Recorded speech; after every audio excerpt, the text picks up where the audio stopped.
नमस्कार, आप देख रहे हैं सत्य हिंदी। मैं निकिता आपके साथ। एक नजर डालते हैं अब तक की सुर्खियों पर। ट्रंप की टैरिफ धमकी पर फ्रांसीसी मंत्री का जवाब। इस तरह के व्यापारिक टकराव में उन्हें भी बहुत कुछ खोना पड़ेगा। फ्रांस की कृषि मंत्री एनी जेनेवार्ट ने रविवार 18 जनवरी को चेतावनी दी कि अगर अमेरिकी राष्ट्रपति ट्रंप यूरोपीय देशों पर टैरिफ लगाने की धमकी को लागू करते हैं तो इससे अमेरिका को भी नुकसान होगा। उन्होंने यूरोप एक और सी न्यूज से कहा कि इस तरह के व्यापारिक टकराव में उन्हें भी बहुत कुछ खोना पड़ेगा। अमेरिकी किसान और उद्योग भी नुकसान झेलेंगे। जेनेवार्ट ने कहा कि ग्रीनलैंड पर अमेरिका का कब्जा अस्वीकार्य है और यूरोप इसका विरोध करेगा। उन्होंने कहा कि यह स्पष्ट है कि यूरोपीय लोग संयुक्त राज्य अमेरिका को अपनी मनमर्जी नहीं करने देंगे। बरेली में घर के अंदर नमाज पढ़ने पर बवाल, 12 गिरफ्तार। वीडियो वायरल होने पर छिड़ी बहस। उत्तर प्रदेश के बरेली जिले के मोहम्मदगंज गांव में एक खाली घर में सामूहिक रूप से नमाज पढ़ने पर 12 लोगों की गिरफ्तारी का मामला चर्चा में है। पुलिस का कहना है कि यह मकान बिना अनुमति अस्थायी मदरसे की तरह इस्तेमाल हो रहा था और शिकायत मिलने पर कार्रवाई की गई। वायरल वीडियो में लोग घर के अंदर चटाई बिछाकर नमाज पढ़ते दिख रहे हैं, जिसके बाद सोशल मीडिया पर सवाल उठे कि क्या घर के अंदर नमाज पढ़ना भी अपराध है।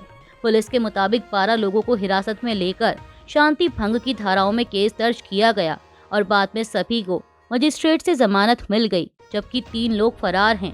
साउथ एसपी अंशिका वर्मा ने कहा कि लिखित अनुमति नहीं दिखाई गई थी। वहीं सांसद चंद्रशेखर आजाद ने इसे संविधान पर हमला बताते हुए कार्रवाई की आलोचना की और सभी की रिहाई की मांग की। पुलिस का कहना है कि जांच जारी है और कार्रवाई कानून व्यवस्था बनाए रखने के लिए की गई है। बंगाल को चाहिए डबल इंजन सरकार, पीएम मोदी। सिंगूर में किया 830 करोड़ की परियोजनाओं का उद्घाटन। प्रधानमंत्री नरेंद्र मोदी ने रविवार को पश्चिम बंगाल के सिंगूर में 830 करोड़ रुपए से ज्यादा की कई इंफ्रास्ट्रक्चर परियोजनाओं की आधारशिला रखी और उद्घाटन किया। उन्होंने कहा कि ये सभी केंद्रीय परियोजनाएं राज्य के विकास को तेज करेंगी। सिंगूर की जनसभा में पीएम मोदी ने टीएमसी सरकार पर आरोप लगाया कि वह केंद्र की योजनाओं का लाभ लोगों तक पहुंचने से रोक रही है और कहा कि बंगाल को बीजेपी की डबल इंजन सरकार की जरूरत है। उन्होंने फन डिस्ट्रिक्ट 1 प्रोजेक्ट योजना के तहत धनिया खाली साड़ी, जूट और हथकरघा उद्योग को बढ़ावा देने की बात कही। पीएम मोदी ने बालागढ़ में इनलैंड वाटर टर्मिनल और रोड ओवरब्रिज की आधारशिला रखी। कोलकाता में इलेक्ट्रिक कैटामरान लॉन्च किया और जयरामबाती मैनापुर रेल लाइन का उद्घाटन किया। साथ ही 3 अमृत भारत एक्सप्रेस ट्रेनों को हरी झंडी दिखाई। शटडाउन के बाद ईरान में इंटरनेट बहाल करने पर विचार। ईरान में एक हफ्ते से जारी देशव्यापी कम्युनिकेशन ब्लैकआउट के बाद अब सरकार इंटरनेट सेवा को धीरे धीरे बहाल करने पर विचार कर रही है। स्थानीय मीडिया के मुताबिक रविवार 18 जनवरी की सुबह एएफपी तेहरान ऑफिस से इंटरनेट जुड़ पाया। हालांकि ज्यादातर इंटरनेट और मोबाइल सेवाएं अब भी बंद हैं। इससे पहले 13 जनवरी से अंतर्राष्ट्रीय कॉल और 17 जनवरी से टेक्स्ट मैसेजिंग बहाल की गई थी। यह ब्लैकआउट 28 दिसंबर से शुरू हुए सरकार विरोधी प्रदर्शनों के बाद लगाया गया था। जब काम ठीक से चलने लगे तो पुरानी पीढ़ी को पीछे हट जाना चाहिए, नितिन गडकरी। केंद्रीय मंत्री नितिन गडकरी ने रविवार 18 जनवरी को नागपुर में कहा कि अब अगली पीढ़ी को आगे आकर बड़ी जिम्मेदारियां संभालनी चाहिए और जब काम सही दिशा में चलने लगे तो पुरानी पीढ़ी को पीछे हट जाना चाहिए। वह एडवांटेज विदर्भ खासदार औद्योगिक महोत्सव को लेकर आयोजित प्रेस कॉन्फ्रेंस को संबोधित कर रहे थे। यह पहल खुद गडकरी की सोच है और इसे एआईडी यानी एड के अध्यक्ष आशीष काले आयोजित कर रहे हैं। गडकरी ने बताया कि एडवांटेज विदर्भ एक्सपो का यह 3रा साल है और यह 6 से 8 फरवरी तक नागपुर में होगा। उन्होंने कहा कि विदर्भ में कई क्षेत्रों में अच्छे उद्यमी हैं और इस 3 दिवसीय प्रोग्राम का मकसद विदर्भ को भारत के औद्योगिक मानचित्र पर एक मजबूत विकास केंद्र के रूप में स्थापित करना है। इस एक्सपो में textile, IT, health care, pharma, Raksha, logistics, renewable energy और स्टार्टअप जैसे कई सेक्टर शामिल हैं। ग्रेटर नोएडा में पानी से भरे गड्ढे में कार गिरने से एक व्यक्ति की मौत। शुरुआती जांच में कोहरा और तेज रफ्तार हादसे की वजह मानी गई। ग्रेटर नोएडा के सेक्टर 150 में शनिवार तड़के एक दर्दनाक हादसे में 27 वर्षीय सॉफ्टवेयर इंजीनियर युवराज मेहता की मौत हो गई। पुलिस के मुताबिक उनकी कार एक निर्माणाधीन इमारत के बेसमेंट के लिए खोदे गए करीब 20 फीट गहरे पानी से भरे गड्ढे में अनियंत्रित होकर गिर गई। नॉलेज पार्क थाने को रात करीब 12:15 पर सूचना मिली, जिसके बाद फायर ब्रिगेड, एसडीआरएफ, एनडीआरएफ और पुलिस ने संयुक्त रूप से तलाशी अभियान चलाया और सुबह करीब 4 बजे शव बरामद किया। युवराज गुरुग्राम की कंपनी में काम करते थे और काम से घर लौट रहे थे। शुरुआती जांच में कोहरा और तेज रफ्तार हादसे की वजह मानी जा रही है। शव पोस्टमार्टम के लिए भेज दिया गया है। घटना के बाद स्थानीय लोगों ने नोएडा अथॉरिटी पर लापरवाही का आरोप लगाते हुए प्रदर्शन किया और कहा कि पहले भी हादसे हो चुके हैं, लेकिन नाले के पास बैरिकेडिंग और रिफ्लेक्टर नहीं लगाए गए। ईरान में अब तक कम से कम 5000 लोगों की मौत। अधिकारी सबसे ज्यादा हिंसा और मौतें उत्तर पश्चिमी ईरान के कुर्द इलाकों में हुई। ईरान में दिसंबर के अंत से जारी विरोध प्रदर्शनों को लेकर एक ईरानी अधिकारी ने दावा किया है कि अब तक कम से कम 5000 लोगों की मौत हो चुकी है, जिनमें करीब 500 सुरक्षा कर्मी भी शामिल हैं। अधिकारी ने कहा कि निर्दोष ईरानियों की मौत के लिए आतंकवादियों और सशस्त्र दंगाइयों को जिम्मेदार ठहराया जा रहा है। रॉयटर्स से बात करते हुए नाम ना बताने की शर्त पर अधिकारी ने कहा कि सबसे ज्यादा हिंसा और मौतें उत्तर पश्चिमी ईरान के कुर्द इलाकों में हुई हैं, जहां पहले भी अशांति रहती है। उन्होंने आरोप लगाया कि इसराइल और विदेशों में मौजूद सशस्त्र समूहों ने प्रदर्शनकारियों को समर्थन और हथियार दिए। ईरान में हजारों मौतों का दावा। खामनेई ने ट्रंप को बताया साजिश का जिम्मेदार। खामनेई के आरोपों पर ट्रंप का जवाब। ट्रंप बोले, ईरान में नए नेतृत्व की तलाश का समय आ गया है। ईरान के supreme leader ayatollah Ali Khamenei ने कहा है कि हाल के हफ्तों में हुए सरकार विरोधी प्रदर्शनों के दौरान हजारों लोगों की हत्या हुई और इसके पीछे अमेरिका और इसराइल से जुड़े तत्व जिम्मेदार हैं। उन्होंने अमेरिकी राष्ट्रपति ट्रंप पर सीधे साजिश का आरोप लगाते हुए उन्हें अपराधी बताया। खामनेई के मुताबिक पहले की तुलना में इस बार अमेरिकी भूमिका कहीं ज्यादा गहरी थी। हालांकि मौतों की आधिकारिक संख्या जारी नहीं की गई, लेकिन अमेरिका स्थित संगठन HRAN ने करीब 3000 मौतों का दावा करता है, जबकि ईरानी अधिकारी पहले सैकड़ों मौतों की बात कहते रहे हैं। सरकार के अनुसार करीब 3000 लोग गिरफ्तार हुए और 250 से ज्यादा मस्जिदों और अस्पतालों को नुकसान पहुंचा। ये प्रदर्शन 28 दिसंबर को महंगाई के खिलाफ शुरू हुए थे, जो बाद में हिंसा में बदल गए। इस बीच लगभग 8 दिन बाद देश में SMS सेवा बहाल कर दी गई है। अमेरिकी राष्ट्रपति ट्रंप ने शनिवार को कहा कि ईरान को नए नेतृत्व की तलाश करनी चाहिए और supreme leader ayatollah Ali Khamenei का लंबा शासन खत्म होना चाहिए। यह बयान तब आया जब ईरान में सरकार विरोधी प्रदर्शनों की तीव्रता कुछ कम होती दिख रही है। ट्रंप ने यह टिप्पणी खामेनेई के उन सोशल मीडिया पोस्ट के जवाब में की, जिनमें उन्होंने अमेरिका और ट्रंप पर ईरान में मौतों और अशांति के लिए जिम्मेदार होने का आरोप लगाया था। ट्रंप ने कहा कि ईरानी नेता डर और ताकत के जरिए शासन करते हैं और देश को बर्बादी की ओर ले जा रहे हैं। उन्होंने खामनेई पर हाल के प्रदर्शनों के दौरान हजारों लोगों की मौत की निगरानी करने का आरोप लगाया और कहा कि नेतृत्व का मतलब डर फैलाना नहीं बल्कि सम्मान से शासन करना होता है। ट्रंप ने यह भी कहा कि ईरान की मौजूदा समस्याएं खराब नेतृत्व का नतीजा हैं। दोनों देशों के बीच तनाव और बढ़ता दिख रहा है।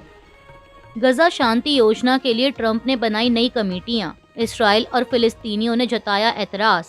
गजा में शांति प्रक्रिया को आगे बढ़ाने के लिए ट्रंप प्रशासन ने नई कमेटियों के गठन का ऐलान किया है, लेकिन इस पहल की इसराइल और फिलिस्तीन दोनों ने आलोचना की है। फिलिस्तीनी पक्ष का कहना है कि इन कमेटियों में किसी भी फिलिस्तीनी प्रतिनिधि को शामिल नहीं किया गया। फिलिस्तीनी नेता मुस्तफा बरगौती ने इसे कुछ अंतर्राष्ट्रीय सदस्यों वाला अमेरिकी बोर्ड बताया। वहीं इसराइल भी नाराज है क्योंकि गजा एग्जीक्यूटिव बोर्ड में नियुक्तियों पर उससे सलाह नहीं ली गई। प्रधानमंत्री बेंजामिन नेतन्याहू इस मुद्दे पर अपनी कैबिनेट के साथ चर्चा कर रहे हैं।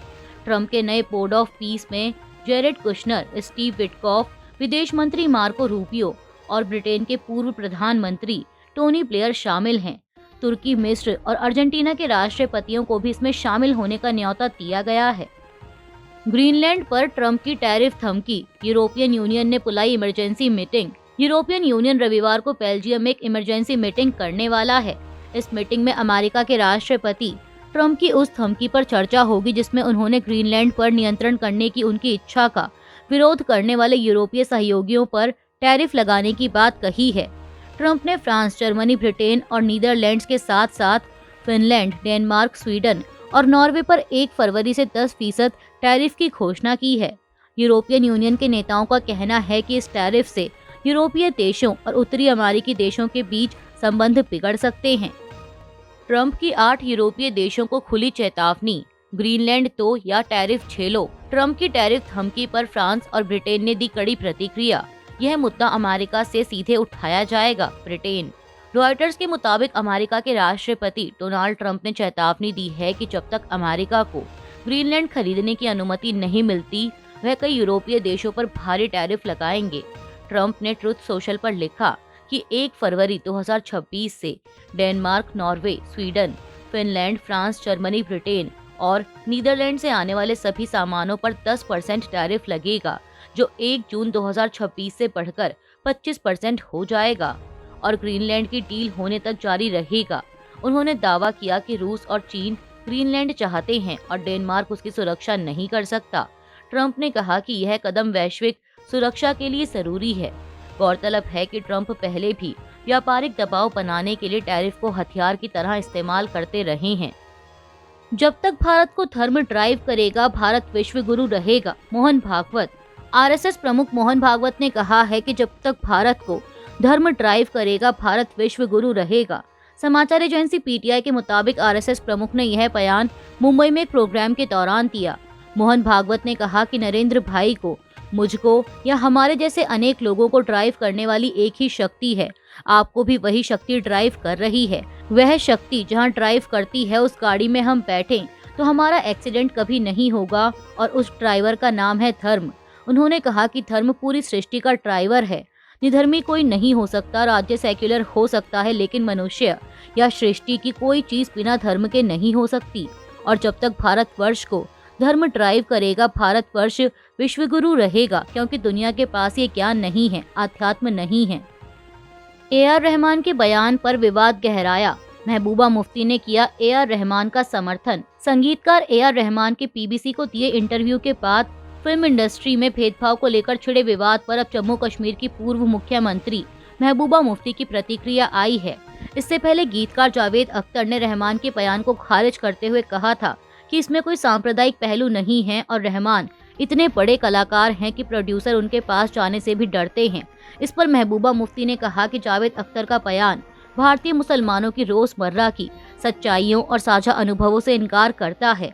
उन्होंने शबाना आजमी का उदाहरण देते हुए कहा कि उन्हें सिर्फ मुसलमान होने की वजह से मुंबई में घर देने से मना किया गया था। महबूबा मुफ्ती ने कहा कि बॉलीवुड हमेशा देश की सामाजिक हकीकतों का आईना रहा है और इन अनुभवों को नजरअंदाज करने से आज की सच्चाई नहीं बदलती। दरअसल पीबीसी को दिए एक इंटरव्यू में ए.आर. रहमान ने फिल्म इंडस्ट्री में भेदभाव को लेकर बयान दिया था। उन्होंने कहा था कि अब उन लोगों के हाथों में फैसले लेने की ताकत है जो क्रिएटिव नहीं है और यह सांप्रदायिक चीज भी हो सकती है। हालांकि इस बयान पर कड़ी आलोचना के बाद ए.आर. रहमान का एक नया वीडियो संदेश भी आया है, जिसमें उन्होंने अपनी बात रखी है। ए.आर. रहमान ने आलोचना के बाद तोड़ी चुप्पी। बोले, वह हमेशा संगीत के जरिए देश की सेवा करते आए हैं। ऑस्कर विजेता संगीतकार ए.आर. रहमान ने हालिया विवाद के बाद पहली बार अपनी चुप्पी तोड़ी है। एक वीडियो संदेश में उन्होंने कहा कि उनके बयानों से किसी को ठेस पहुंचाना उनका मकसद नहीं था और वह हमेशा संगीत के जरिए देश की सेवा करते आए हैं। रहमान ने भारत को अपना गुरु और घर बताते हुए कहा कि उनका काम संस्कृति का सम्मान और लोगों को जोड़ना है। उन्होंने रामायण के लिए संगीत देने को सम्मान बताया और युवाओं के साथ किए गए अपने कई प्रोजेक्ट्स का भी जिक्र किया।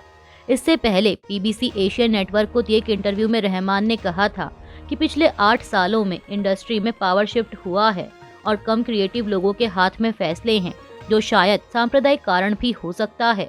उनके इसी बयान पर उन्हें आलोचना झेलनी पड़ रही है।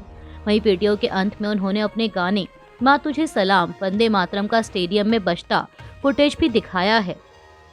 सोनम वांगचुक की गिरफ्तारी पर पत्नी का आरोप। गीतांजलि बोली, यह लोकतंत्र और सत्ता के दुरुपयोग का मामला, केस में दम नहीं इसीलिए देरी कर रही सरकार। जलवायु कार्यकर्ता सोनम वांगचुक की गिरफ्तारी को लेकर उनकी पत्नी गीतांजलि आंगमो ने सरकार पर गंभीर आरोप लगाए हैं।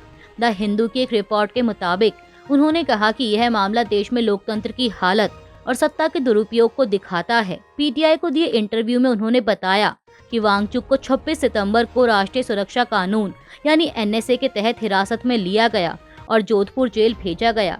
यह कार्रवाई लद्दाख को राज्य का दर्जा और छठी अनुसूची की मांग को लेकर हुए प्रदर्शनों के बाद हुई थी, जिनमें 4 लोगों की मौत और कई घायल हुए थे। गीतांजलि ने कहा कि अधिकारियों ने समय पर जरूरी दस्तावेज और वीडियो नहीं दिए, जो कानून का उल्लंघन है। इसलिए हिरासत आदेश रद्द होना चाहिए। उन्होंने सुप्रीम कोर्ट में बंदी प्रत्यक्षीकरण याचिका दाखिल कर वांगचुक की तत्काल रिहाई की मांग की है और कहा कि सरकार बार बार तारीखें लेकर मामले में देरी कर रही है क्योंकि केस में दम नहीं है। अभी के लिए इतना ही। बाकी की देश दुनिया की बड़ी खबरों के लिए जुड़े रहिए सत्य हिंदी के साथ। Copyright disclaimer under Section 107 of the Copyright Act 1976. Allowance is made for fair use for purposes such as criticism, comment, news reporting, scholarship, and research. Fair use is a use permitted by copyright statute that might otherwise be infringing.